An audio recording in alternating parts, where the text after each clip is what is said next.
이런 정치를 하고 있는 게 내 인생의 낭비가 아닐까, 나중에 후회하지 않을까라는 회의가 여러 의원들에게 있을 정도로 우리 정치는 지금 바닥까지 왔습니다. 수불제라는 게 있는데요.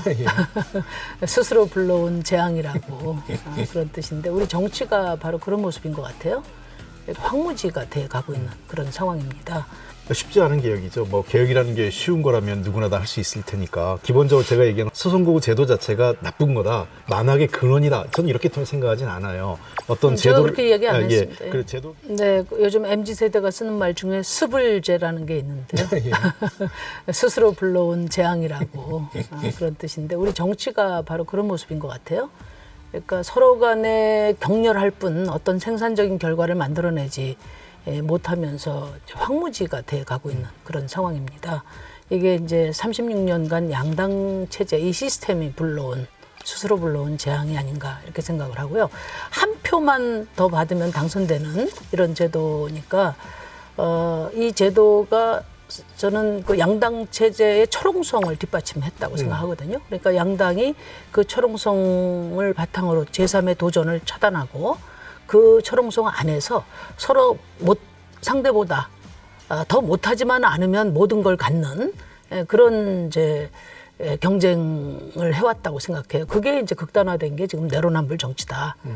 저는 인물만 바꿔 저는 안 되고 제도를 바꾸고 이 낡은 정치의 시스템을 바꿔주셔야 된다. 예. 그런 말씀 드리고 싶습니다. 이긴 사람 한 사람만 의원이 되고 나머지는 뭐 단 1%라도 0.1%라도 적으면은 그냥 아무것도 아닌 상황이 되니까 사표가 엄청 많아지죠. 그런 측면에서 정치를 바꾸려면은 선거구제를 이대로는 가져갈 수 없다라는 고민이 이제 있는 거죠. 민주주의에서 가장 꽃은 선거제라고 하지 않습니까? 왜냐하면 정당은 선거를 앞두고 민의를 반영해서 그 반응도 보이고 정책도 수정하고 또 새로운 정책도 제안하고 사람도 바꾸고 이러면서 그런 측면에서 민주주의에서 선거제도가 굉장히 중요한데, 기본적으로 87년 헌법을 바꿀 때 우리 소선거구 체제는 그 당시에 기반하고 있는 지역주의에 약간은 기대면서 만들어진 제도였어요. 그리고 또 하나는 군부 독재 정권, 당시에는 노태우 정부였지만 민주주의 정권은 성립됐지만 여전히 전두환 정권이 이어진 군부 독재 시즌 2였기 때문에 그와 관련돼서 좀 더 대립적이고 정치 대결적인 측면이 강하다 보니까 그 당시에 소선거를 통해서 그 좀 대립할 수 있는 싸우는 정치의 기반, 그러니까 그 당시의 문화나 정치 문화, 관행, 그다음에 인적 구성에는 부합하는 제도였다고 생각을 해요. 다만 이게 한 30여 년 넘게 지나면서 이 소선거구제가 기대해왔던 정치 문화와 관행 그리고 사람들에 바뀌어져야 되는데 잘 안 바뀌는 거죠. 지역주의는 계속 강화되고 있고 대표성, 비례성은 약화되고 사회적 약자, 소수자 이런 사람들은 진출하기 어려운 제도. 걱정은 선거제도를 바꾼다고 다 바꿀 수 있을까 하는 걱정은 있습니다. 그러나 선거제부터 바꿔보자라는 게 지금의 논의의 시작이죠. 국민들이 비례대표제를 많이 불신했지 않습니까? 그 이유는 뭐냐면 지역구는 내가 뽑는데 비례대표제는 당대표가 뽑는다. 말하자면 국민 공채가 아니고 당대표 특채 루트다. 그래서 당대표한테 헌신하지 국민에게 헌신하지 않는다. 그게 이제 보통 우리 국민들이 갖는 생각이에요. 그래서 비례에 대한 불신이 컸고. 근데 중요한 것은 비례대표 제도가 잘못된 것이 아니라 비례대표 제도의 운용을 잘못한 것이죠. 왜냐하면 다른 나라 비례대표제를 채택하고 있는 수많은 나라에서는 국민 직접 선출 비례제를 많이 합니다. 그걸 보통 우리가 개방형이라고 이야기하거든요. 정당 지지율만큼 비례 의석수는 정해지지만 그 비례대표 의원은 국민들이 직접 투표로 뽑는단 말이죠. 근데 우리는 폐쇄형으로 해서 말하자면 당에서 넘버링을 하니까 국민들이 불신을 갖고 있는 거거든요. 그래서 저는 이번에 비례대표 확대를 위해서도 비례대표 선출 방법은 개방형으로 말하자면 국민 직접 투표로 선출하는 그런 개혁이 적극적으로 채택이 돼야 된다. 그런 측면에서 우리나라에서 아쉬운 거는 유럽이나 이런 대부분의 그 연동형 비례제나 비례제를 채택한 대부분의 국가는 기본적으로 비례대표제를 기본 선거제도로 갖고 있고 소선거구제가 거기를 일부 보완하는 겁니다.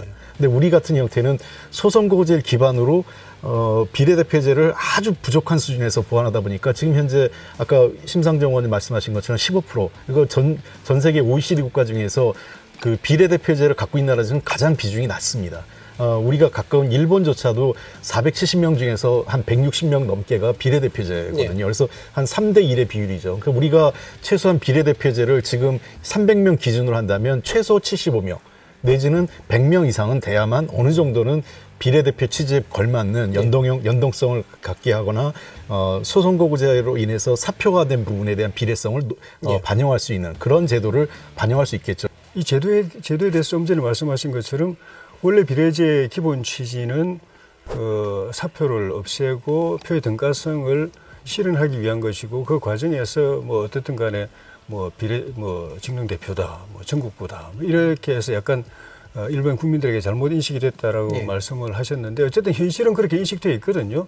국민들은 저 비례제 하면은 그냥 뭐 직능 대표고 전국구고 그리고 본인 그 대부분의 유권자들의 관심은 내가 직접 찍는 우리 지역의 투표 그 후보 그 찍는 표가 중요하고 각 정당들이 명부 그 만들어 놓은 거 보고 내가 이 당을 찍을지 저 당을 찍을지 하는 건 부수적으로 생각하는 게 현실입니다.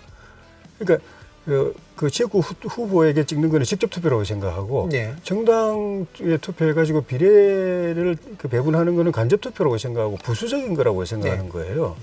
그래서 이 제도를 도입하려면 국민들의 의식이 우리 지역구에서 내 그 특정 후보에게 찍는 게 우선이 아니고 정당 투표가 우선 주고 그 지역구에서 당선시키는 거는 부수적이라는 인식의 변화가 있어야 선택을 할 수 있는 겁니다. 국민이 이 제도를 이해해야 이 제도 도입할지 말지를 선택할 수 있는 거죠. 알겠습니다.